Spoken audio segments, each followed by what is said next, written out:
할렐루야. 우리 옆에 분 한분 인사합니다. 사랑합니다. 축복합니다. 예수님께서 부활하셨습니다. 오늘 마태복음 16장 9절부터 15절까지 말씀을 통해서 듣고도 믿지 아니하니라 라는 제목으로 말씀을 나누도록 하겠습니다. 부활의 기쁜 절기를 맞아 우리 한 성도 한 분 한 분을 위해 주님의 놀라운 은혜의 복과 은혜가 넘치는 복된 시간 되기를 주의 이름으로 간절히 축복합니다. 우리 성도의 삶에 매주일이 부활주일과 같은 은혜의 시간 되기를 간절히 소망합니다. 우리가 오늘 모인 이유는 주님의 부활을 기념하기 위해 모인 줄 믿습니다. 문제는 우리가 감사가 너무 익숙하면 이 매너리즘과 같은 모습들을 띠게 되죠. 그래서 어느 순간 기쁨도 무감각해지는 모습들을 보게 됩니다. 그래서 절기가 있는 거예요. 우리가 매주일 주일이 주님을 부활을 기념하는 날이지만 특별히 이 부활절 아침에 주님이 우리를 위해 사망의 권세, 죽음의 권세를 이기고 살아나신 날을 기념하는 은혜의 시간으로 주님 앞에 영광 돌릴 수 있는 믿음의 모든 가족들 되기를 주의 이름으로 간절히 축복합니다. 제가 예전에도 한번 말씀드린 것처럼 이 정인이라는 영화가 있습니다. 참 감동적인 영화예요. 그래서 아직 안 본 사람에게 계속 이야기해주고 싶은 그런 마음이 있어요. 감동이 되었기 때문에 그런 것이죠. 감동의 소식이 있다는 것, 감격의 소식이 있다는 것, 또한 눈물 흘릴 여유가 있다는 것, 누구에게인가 소리쳐 이 소식을 알리고 싶다는 그 마음이 있다는 것은 무엇보다도 굉장히 기쁨과 감사와 귀한 것입니다. 오늘 우리 예수님께서 부활하신 소식도 마찬가지인 줄 믿습니다. 이 부활의 소식이 우리에게 감격이 되기를 주의 이름으로 간절히 축복합니다. 이 부활의 소식이 우리에게 즐거움이 되기를 주의 이름으로 간절히 축복합니다. 이 부활의 소식이 우리에게 감동이 되는 은혜 우리 귀한 믿음의 모든 가족들 되기를 주의 이름으로 간절히 축복합니다. 오늘 본문 마가복음 16장 9절부터 15절까지의 말씀은 세 단락으로 나눠볼 수 있게 됩니다. 9절부터 11절까지는 막달라 마리아에게 나타나신 예수님에 대해서, 그리고 12절부터 13절까지는 두 제자에게 부활하신 예수님께서 나타나신 장면을 보게 되죠. 또한 세 번째로 14절부터 15절은 이제 믿지 아니했던 11 제자에게 예수님께서 나타나셔서 꾸짖으시는 장면이 등장하고 있습니다. 오늘 9절을 먼저 한번 본문을 볼까요? 9절 말씀 한번 같이 봅니다. 시작. 예수께서 안식 후 첫날 이른 아침에 살아나신 후 전에 7 귀신을 쫓아내어 주신 막달라 마리아에게 먼저 보이시니. 막달라 마리아에게 어떻게 보이셨다고요? 먼저 보이셨다라고 되어 있어요. 먼저라는 단어는 이 히라버, 헬라어로 프로톤이라는 단어를 씁니다. 처음으로라는 단어를 쓰죠. 맨 처음 이 여인에게 예수님께서 부활하신 장면을 보여주셨다는 사실입니다. 예수님께서 부활하신 후 처음으로 막달라 마리아에게 나타나셨어요. 다른 사람은 몰라도 막달라 마리아에게 가장 먼저 부활하신 예수님께서 만나보고 싶었나 봅니다. 어찌 보면 이것이 우리가 잘 설명이 되지 않는 모습일 수도 있어요. 그러나 이 막달라 마리아가 얼마나 예수님을, 얼마나 죽으신 주님을 사모하였는지를 알 수가 있어요. 다른 성경에 보면 가장 먼저 나서서 빈 무덤이지만 그는 그가 알지 못한 사이에 이 무덤을 향해 향유를 들고 그 예수님 앞으로 나아가는 것을 보게 되죠. 죽음을 또 죽으심을 기념하기 위해 슬픔과 절망과 아픔 속에서도 그렇게 예수님 그 시신을 닦기 위해 나갔던 여인의 모습들을 보게 됩니다. 그 간절함이 주님께 통했나 봅니다. 가장 먼저 이 여인에게 예수님께서 부활의 소식을 전해주셨다는 사실이에요. 무엇보다도 주님과의 관계가 되었겠죠. 주님께 헌신이 되었겠죠. 주님께서 사모하시는 그 마음의 중심을 아시고 이 여인에게 가장 먼저 나타나셨다는 사실입니다. 부활하신 우리 주님께서 제자들에게 나타나신 모습은 무엇입니까? 제자들에게 나타나신 모습은 꾸짖으시는 모습들을 보게 됩니다. 왜 예수님께서는 이 여인에게는 나타나시고 또 이 여인에게 가장 먼저 기쁨의 소식을 알리면서 제자들에게는 이렇게 꾸짖으시며 나아갈 수 있었을까요? 왜 그런 이 모습들로 나아가는 모습들을 띠게 됩니까? 아무튼 우리가 좀 뒤에 살펴봐야 되겠지만 예수님께서는 이 여인에게 나타나시고 또한 두 제자와 11명의 제자들과 예수님을 사모했던 모든 사람들에게 나타나 주셨습니다. 그 사실 가운데 우리가 기억해야 될 것은 주님을 사모하는 가운데 이들이 부활하신 예수 그리스도를 만난 증인이 되었다는 사실이에요. 오늘 우리가 이 아침 가운데 부활하신 예수님의 소식을 전해들은 믿음의 모든 가족들이 주 예수 그리스도와 더불어서 믿음으로 아름답게 부활에 승리하신 주님의 그 승리를 같이 맛볼 수 있는 믿음의 모든 가족들 되기를 주의 이름으로 간절히 축복합니다. 여러분, 이번 부활절에 우리가 고민하고 묵상해야 될 내용들이 무엇일까요? 여러분, 오늘 세 단락은 이 세 가지의 특징이 있어요. 11절 말씀을 한번 잘 보십시오. 11절 말씀을 보시면 막달라 마리아의 말을 듣고 이 제자들이 어떤 반응을 보입니까? 맨 마지막에 보면 듣고도 어떻게 했다고요? 믿지 아니하였다라고 되어 있죠. 듣고도 믿지 아니하는 모습을 보게 됩니다. 예수님과 함께했던 사람들의 반응이었다는 것이죠. 막달라 마리아의 그 내용, 예수님께서 살아나셨다라는 부활의 소식을 듣고도 믿지 아니하였다는 것입니다. 어찌 보면 이 막달라 마리아가 예수님을 만나고 예수님을 섬기고 예수님 앞에 존귀한 모습으로 나갔지만 그럼에도 불구하고 여전히 제자들에게는 그렇게 신뢰의 대상이 되지 못했나 봅니다. 그렇기 때문에 이 여인이 아마도 착각하거나 아니면 꿈을 꾸거나 아니면 비몽사몽간에 예수님이 부활하신 것을 착각해서 그렇게 전하지 않았나. 그렇게 해서 이 제자들이 이 막달라 마리아의 증언하는 모습, 예수님께서 살아나셨다는 모습을 전혀 믿지 못하는 것을 보게 되죠. 그런데 놀라운 것은 13절 말씀입니다. 13절 말씀 한번 보십시오. 두 사람에게 나타나신 예수님, 그 두 사람이 다른 모양으로 나타나신 예수님의 모습을 보고 너무 감격해서, 너무 충격받기도 해서, 너무 기뻐서, 너무 설레기도 해서, 너무 놀라워서 다른 제자들에게 이 소식을 전합니다. 그런데 이 소식을 들었던 다른 제자들이 어떤 반응을 보입니까? 동일하게 어떻게 하고 있죠? 역시라고 했어요. 단어를 역시라는 단어를 써요. 왜요? 역시라는 단어가 주는 의미가 뭘까요? 세 번째 이제 예수님께서 14절 이 11제자에게 드디어 나타나십니다. 11제자에게 나타나셔서 왜 역시라고 했는지 보여주고 있는 것을 보게 되죠.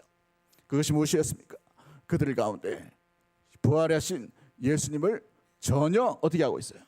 믿지 못했다라고 되어 있어요. 예수님께서 나타나셔서 그들을 꾸짖으신 이유가 무엇입니까? 믿음이 없는 것과 마음이 어떻게 했다고요? 완악한 것을 뭐라 하셨고 책망하셨고 꾸짖으셨다라고 이렇게 되어 있습니다.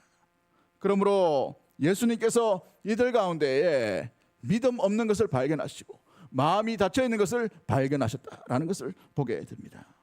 그러므로 말미암아 두 제자 막달라 마리아가 전해줬던 이 부활의 소식을 이 제자들이 전혀 받아들이지도 못하고 믿음으로 반응하지도 못했던 이유가 여기에 있는 것이죠. 오늘 본문 한번 14절 다시 한번 보도록 합시다. 이들을 꾸짖으신 예수님께서 무엇을 발견하셨습니까? 믿음이 없는 것을 발견하셨어요. 여러분, 믿음이 없다 종종 우리가 많이 듣죠, 그죠? 뭔 일을 할 때 참 믿음 없네, 참 저 사람 믿음이 부족한 것 같아, 믿음이 정말 없는 것 같아, 어떨 때는 열심히 믿는 것처럼 보이는데 어떨 때는 전혀 믿음이 없는 것 같아, 이런 이야기를 하죠. 오늘 예수님께서 제자들 바라보시면서 믿음이 없다라고 이렇게 평가하신 이유가 무엇입니까? 헬라어 말로 이 믿음이 없다라는 단어는 아피스티아라는 단어를 씁니다. 아피스티아, 이게 뭐냐면 모자란다는 거예요. 모자란다, 부족하다는 것이죠. 여러분, 이들에게 주님께서 발견하신 것이 무엇이에요? 부활까지는 믿지 못하는 거예요. 그 전까지 예수님과 함께했던, 동행했던 거, 그 전까지 주님과 동행했던 모든 사람들, 그 단계까지 되는데 마지막 고비가 있어요. 부활은 도저히 못 믿는 것이죠. 누가요? 예수님과 함께했던 제자들의 모습이었어요. 그러므로 말미암아 모자람이 있었고 부족함이 있었던 인생들이 바로 예수님의 제자들이었다는 사실입니다. 그토록 오랜 세월을 따라다녔음에도 불구하고 그들은 마지막 고비인 이 부활을 그들 스스로 믿지 못하는 거예요. 세 번이나 전해드린 이야기는 불구하고 듣고도 믿지 아니하니라, 듣고도 믿지 아니하는 제자들의 모습이었다는 것입니다. 그러므로 말미암아 예수님께서 그들에게 믿음이 부족하고 모자라는 것을 보시고 꾸짖으시기 위해 다시 부활하신 몸으로 그들에게 나타나셨다라는 것을 의미해 주고 있죠. 두 번째 모습은 무엇이에요? 그들의 마음이 완하겠다라고 되어 있어요. 완하겠다. 여러분, 완하겠다는 말은 무엇입니까? 어떤 의미를 이야기하는 것일까요? 헬라어 말로 이 완악하다라는 것은 스클레오 카르디아라는 단어를 씁니다. 이 스클레오 카르디아라는 단어는 다친 마음을 내죠.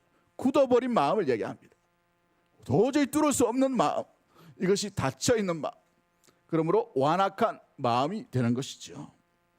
제한된 마음을 이야기합니다. 마음 가운데 주님께서 설마 부활하셨나, 그 가능성도 닫아버렸다는 거예요. 설마가 사람 잡는다고, 그죠?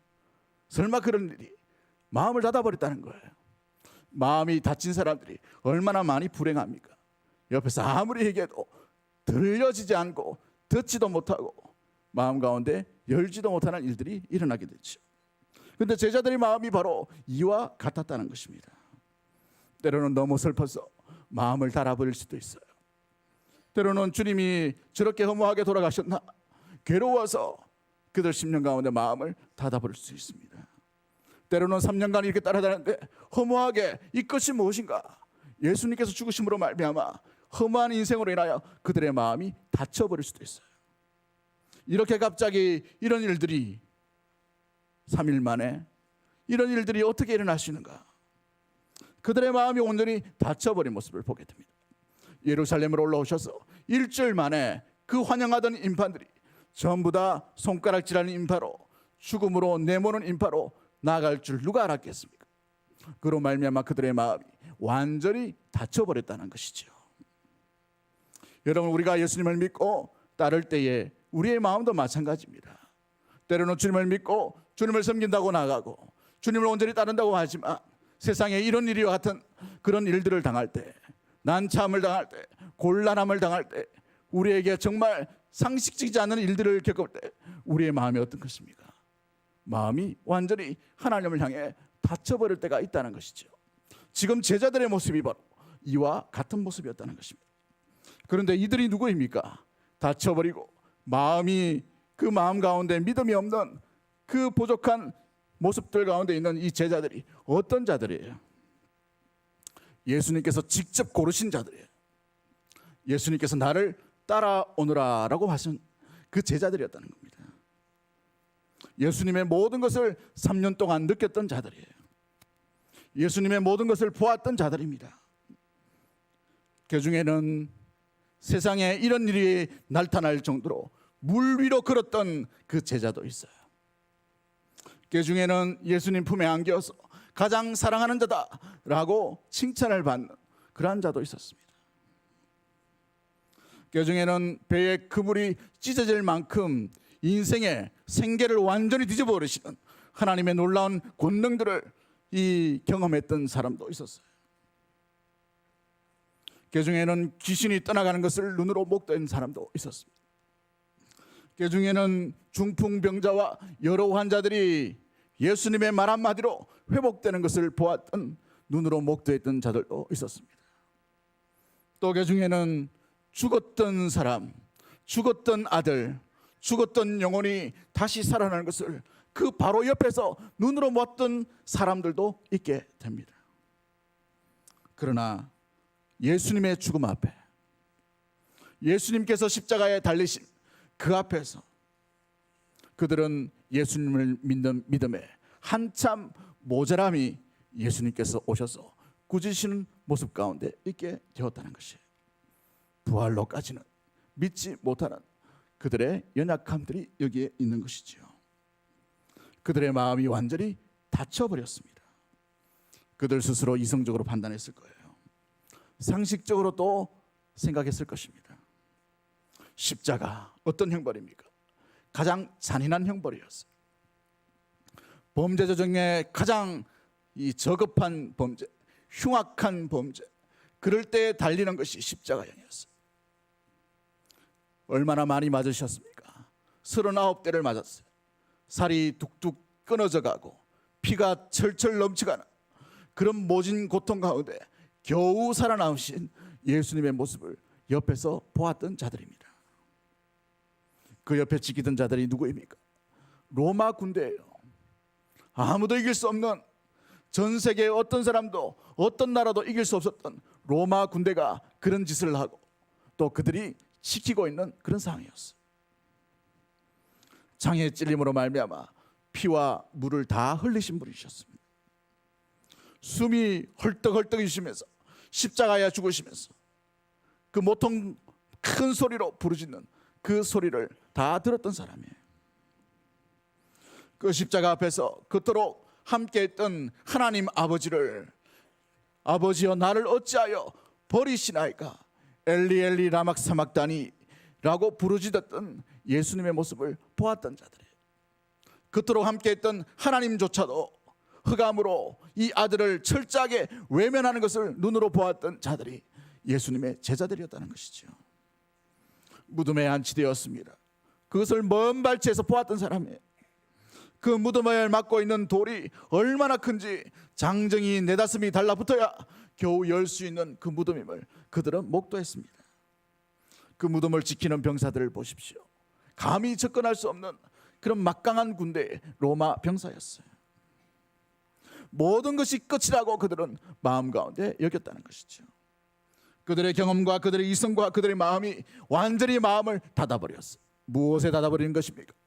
예수 그리스도께서 다시 살아남에 대해서 조금의 가능성도 마음 가운데 닫아버린 그들의 모습 가운데 있었다는 것이죠. 그러므로 14절에 예수님께서 나타나심으로 말미암아 그들에게 가장 먼저 이야기하시는 것이 믿음이 부족하고 믿음이 없는 것을 보시고 꾸짖으시다라고 이렇게 말씀하고 있다는 사실입니다. 사랑하는 성도 여러분, 수많은 교회가 있습니다. 수많은 교회 가운데 우리 예수님께서 만약 이 땅 가운데 여러 교회를 찾으시고 신방하실 때에 우리에게 가장 먼저 무엇을 발견하고 무엇을 바라보고 계실까요? 수백억 들여서 드린 그 건물로 보실까요? 수천 명, 수만 명이 모인 그 사람들을 보실까요? 수많은 돈으로 수많은 구제를 했는 그것을 보실까요? 물론 많은 부분들에서 하나님께서 기뻐하신 일들을 발견할 수 있겠죠. 그러나 제일 먼저 우리 예수님께서 이 제자들에게 나타나서 가장 먼저 보신 것이 무엇입니까? 왜 믿지 못하는가? 왜 여기까지 이 믿음이 다다르지 못하고 모자람이 있는가? 이것을 책망하고 있다는 것이죠. 우리 가운데 찾아오신 예수님이 어떤 말씀을 하실까요? 주님이 오셨을 때에 저와 여러분 가운데도 이 믿음이 없는 모습으로, 믿음이 부족한 모습이 발견되어 있지 않게 되기를 주의 이름으로 간절히 축복합니다. 부활까지라도 어떤 일까지라도 충분히 하실 수 있는 전능하신 하나님을 온전히 믿는 믿음이 저와 여러분 가운데 발견되어지기를 주의 이름으로 간절히 축복합니다. 그 믿음이 나타나야 되는 것이죠. 두 번째 모습이 뭐예요? 마음을 닫아버렸어요. 여러분, 주님 앞에는 능치 못할 일이 없는 하나님이신 줄 믿으시길 바랍니다. 어떤 것을 하실 수 있는 하나님이셔요. 태초에 하나님이 천지를 창조하신, 말씀으로 천지를 창조하신 분이에요. 말씀 한마디로 홍해를 가르신 하나님이시고 여리고성을 무너뜨리신 전능하신 하나님인 줄 믿으시길 바랍니다. 400년 노예 생활이라 하더라도 걷더니 쉽게 모든 신들을 다 부수시고 그들을 구출하신 하나님, 전능하신 하나님인 거예요. 그러므로 말미암아 하나님 앞에 어떤 것도 제한하지 않게 되기를 주의 이름으로 간절히 축복합니다. 신앙생활을 오래 하다 보면 우리의 마음 가운데 점점 닫혀진 마음들이 있을 수 있어요. 여기까지는 하나님이 하셨는데 이것만큼 하나님 하실 수 없지요. 상식으로 보더라도, 이성적으로 보더라도, 우리의 경험으로 보더라도 이것은 도저히 할 수가 없습니다. 이런 마음이 혹시 드시는 분이 있나요? 여러분 인생 가운데 그런 것들을 인하여서 하나님 앞에 더 나아가지 못하고 하나님의 믿음 가운데 온전히 자라가지 못하는 성도들이 계십니까?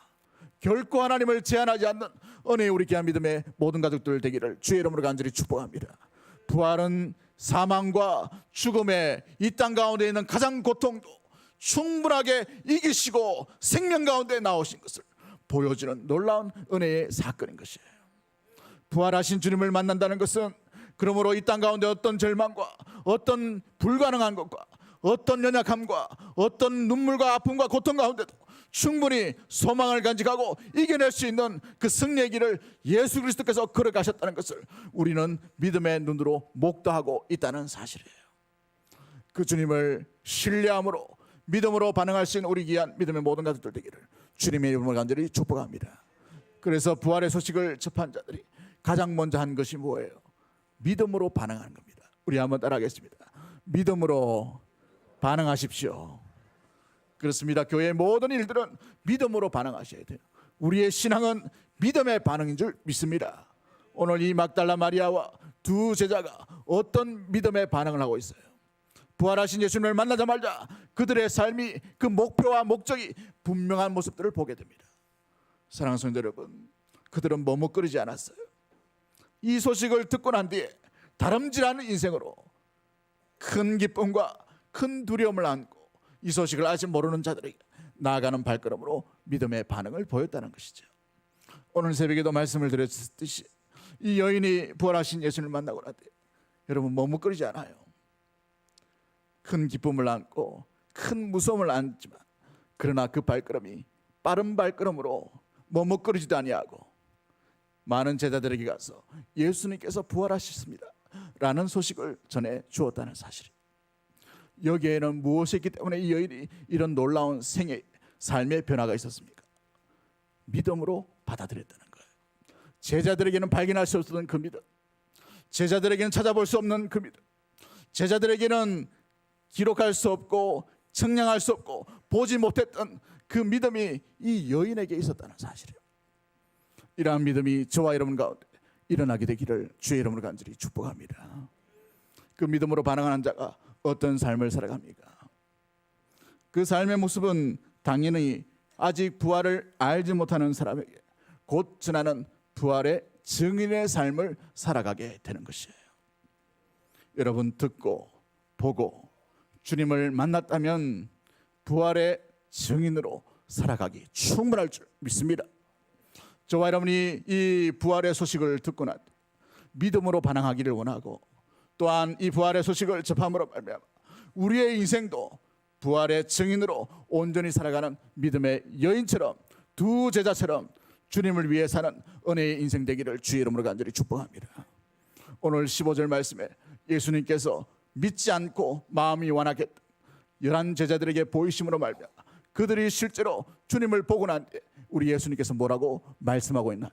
15절 말씀 다시 한번 읽어보도록 합니다. 같이 봅니다. 시작. 또 이르시되 너희는 온 천하에 다니며 만민에게 복음을 전파하라. 온 천하에 다니며 만민에게 복음을 전파하라. 저와 여러분이 이 자리에 있는 이유가 바로 온 천하에 다니며 만민에게 복음을 전하는 그 주님의 명령과 부탁 때문인 줄 믿습니다. 부활의 주님을 만나셨습니까? 부활의 소식을 들으셨습니까? 부활의 주님을 믿으십니까? 그렇다면 온 천하에 다니며 만민에게 복음을 전파하는 어떤 자리에 있든지 어떤 직업을 선택하든지 어떤 시간에 있든지 주님을 증거하는 부활의 증인으로 살아가는 믿음의 모든 가족들 되기를 주의 이름으로 간절히 축복합니다. 우리 옆에 분 인사합니다. 부활의 증인으로 사십시오. 믿음으로 반응하십시오. 기도하겠습니다. 하나님 아버지,